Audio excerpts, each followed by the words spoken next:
Hi, welcome to A Foreigner in the Philippines. I've at least walked over to the Red House today. I've been taking Beth out, and we went out and we got her a nice birthday cake and some food for at least having a nice dinner together with the family this evening.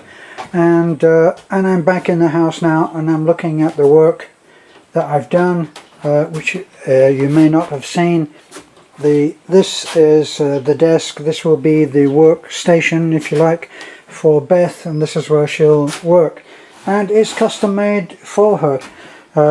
There are no drawers, there are no doors, because she's going to sit in here and she's going to be able to move from side to side. These are for straight up pieces that may be in large folders that can't be folded or bent. And of course the little cubby holes for different whatever she can think of. Still have to do the paneling there, which is not inspiring me at the moment. I feel I'm in a building mode, so I'm actually thinking that I will move back to the dining nook, and that's what we're looking at here. Now when I first came here, the house was inaccessible to a truck or a car, a vehicle of any kind other than a motorcycle and a carabao. Okay, so all of this material that the house was made of, all of these 8x4 sheets of plywood, all of this stuff that you can see, all metal stud. Now metal stud was doable, so that's what I did.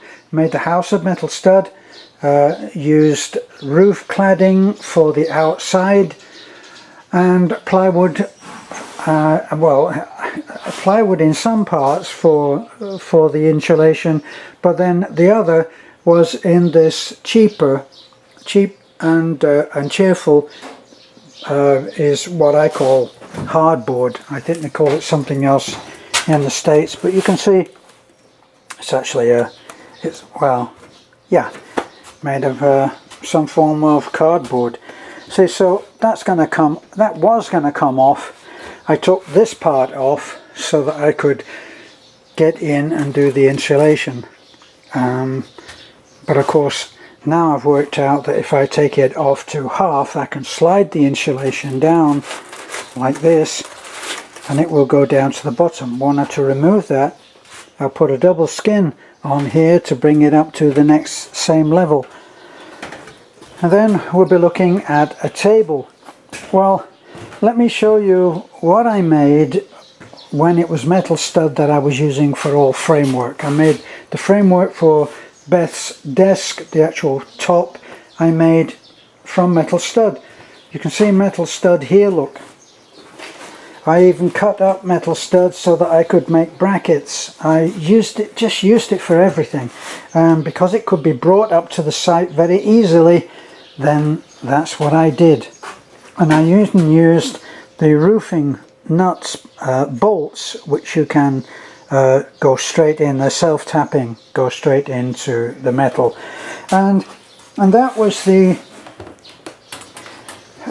little table end. Now that was when I was thinking in terms of having the table itself fixed, and the table is fixed as that, and that doesn't belong standing on me. Okay, so put that there and see if I can turn this around one-handed. It's actually quite heavy. Up, over it goes. So that's my table. As you can see, that's the outside edge. So it comes out, and it would be seated like this. And that was meant to have been clear coated so that I wouldn't lose the rivets. And I quite like using rivets which you can see in other parts of work that I've done. Let me show you.